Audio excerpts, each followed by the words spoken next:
So ayun mga katusok, ito tayo ngayon naglilibing dito sa Tambo, Pasig, Batangas. Papunta tayo ngayon sa simbahan at dito na tayo ulit sa simbahan.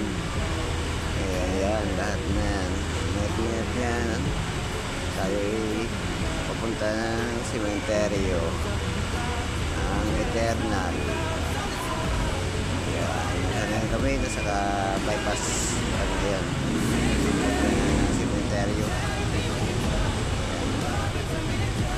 So yan mga katusok, tingnan natin yung tapos ngayon dito na kami sa sementeryo Eternal.